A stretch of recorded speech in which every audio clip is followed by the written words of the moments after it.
Hello class, this is Angel Reda, Communications 1, July 29th, 2021, Professor Brown, and I'll be presenting my topic, the problem with American healthcare. So let's begin. American healthcare has gone widely and unreasonably expensive to where some people aren't able to obtain their prescriptions or are forced to live out the rest of their lives in debt. According to Credit Karma data provided by Yahoo Finance, roughly 21 million Americans hold $46 billion of medical debt as of April 2021. That's a lot of money, $46 billion. How many millions in a billion? That just shows to show you how big of a problem this is. Millions of Americans are living with this financial burden. To make matters worse, that burden was forced on them due to sickness, illness, and injuries.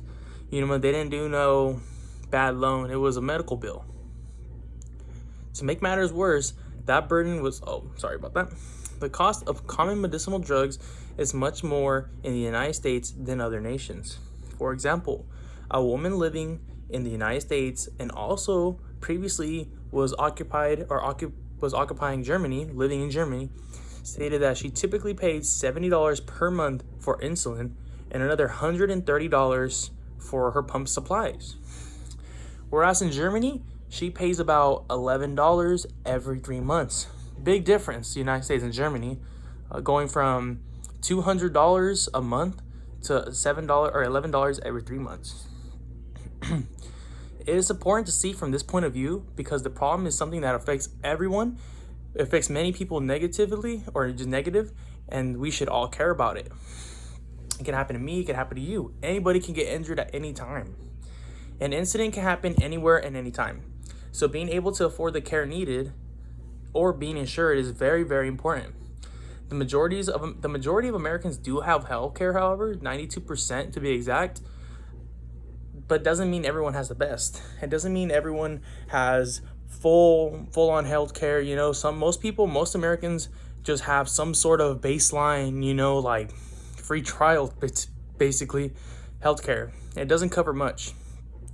Some individuals, however, do get lucky and they do get that good health insurance due to their job. Like here, I guess in Fresno would be that Kaiser. Everybody wants that Kaiser, and some jobs do provide their own health care, which is really good. Really good for them, but it's not the case for everyone. Not everyone is gonna get Kaiser. While others are forced to accept what is given, some people do have good. Even with healthcare, people leave the medical room with a debt that stays with them a lifetime. Healthcare is a necessity, so why should we be forced to pay this ridiculous amount of money for things that we need? This is things that we need. If we break our leg, we need surgery. Why are we getting taxed for it? The Centers of Medicare and Medicaid, SMS, reported an estimated national healthcare spending reached $3.81 trillion in 2019. For example, our neighbor Canada spent far less than we did in total healthcare costs, with $265.5 billion in 2019. That's a big difference when you put that into perspective. Healthcare in the United States is a major part of someone's life, which is why it needs to be more accessible to everyone, including you and I, everyone.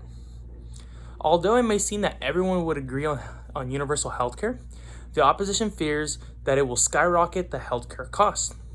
Opponents of universal healthcare argue that it would raise taxes on most Americans without reducing the total cost of healthcare. And while that is true, it will most likely raise taxes. There's nothing, you can't avoid taxes. Estimates for a universal healthcare program vary from 1.3 trillion to nearly 3 trillion annually. The opposition believe that adding a universal healthcare system would raise the national debt and would take away funding from other programs such as defense and education. By making healthcare free, it would in turn also raise the taxes for average Americans, which many people do not want. We live in California, it's like the most taxed state. I can agree on that. Nobody wants to get taxed even more than, they're already taking half our check. Opponents argue that the top 1% and wealthy businesses would pay the majority of added costs. To pay for the program, some have suggested implementing a wealth tax, taxing capital gains as regular income, and raising income taxes on most American households. Opponents say that universal healthcare system would put an unfair burden on the richest people and businesses in this country. And I could see from their point of perspective, they think, why, okay, so these wealthy people, just because they're wealthy, does that mean that they should be paying for our healthcare? They've made their money, they made their honey, or their money, it's their money. Why are they being forced to spend it on us? And I mean, I could see from their perspective, but that's just the way the opposition is thinking. I argue that if we can make the COVID-19 and flu vaccine, we're talking about the right now, present time, the COVID-19 vaccine they just made an announcement that it's free for everyone.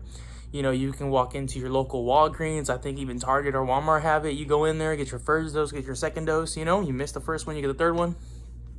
It's free. It's free for everyone because it's a necessity. So if it's a necessity, then why don't we make birth control, cancer treatments, and insulin free? And I know cancer treatments is expensive. Chemo's not cheap. But if we can't make it free, why can't we make it at least affordable? If we're able to get that vaccine just out and make it free for everyone, like everyone's getting that vaccine. I know that's expensive. Why can't we make other things affordable if you can make that free? A lady who ran for Congress also over this healthcare issue points to the fact that if someone has to ration their insulin, it can lead to complications and the hospital bills from what will equate to purchasing more insulin. It's much more. However, many don't recognize this and will still ration their insulin despite the dangers and consequences of doing so. In conclusion, the American healthcare system is problematic and needs fixing. This is an issue that applies to all Americans, but obviously more to those who are disabled, of old age, and are dependent on medicine. Common medicinal drugs are priced a lot higher here in the States than in other neighboring countries. There is no reason why we should pay triple the price for medicine. These high medical costs affect the majority of the country and need to be fixed. By voting people who share the same viewpoint and power, we can help change this crisis in our hands. That's the best we can do, or that's just one option that we can do. Voting people who share our same viewpoint, that say that they will change the American healthcare system. We can, put our faith in them and vote for them. American healthcare has created a modern day crisis, and the ridiculous cost of medicine, annual doctor visits, accidents, etc., are putting some in a lifetime of debt that they'll never get out of. Most people that have this medical debt, this huge medical debt, they're gonna go to the grave with this. Some people can't pay that, and I have my own experience. Last year, it was like about a year and a half ago, I found out about this healthcare crisis because I got in an accident myself. It was a car accident. I was going from Clovis to Madera, and I was driving Freeway 99. Boom, I got hit. And it was pretty bad. My back really hurt. I was in the hospital for about a week. It really hurt. Now, I got out of the hospital, and as soon as I got out, they're like, all right, man, here is this $20,000 bill. You need to pay it. And I was like, like $20,000, But in my situation, I have Kaiser, and Kaiser was able to pay for all that. So, I got blessed. I got lucky. But that's my situation. That's not a situation for everyone. Some people don't have Kaiser, Some people don't have health insurance at all, and they're going to have to pay that $20,000 or even more. So I think it's unfair, and this is a problem that needs to be fixed right away.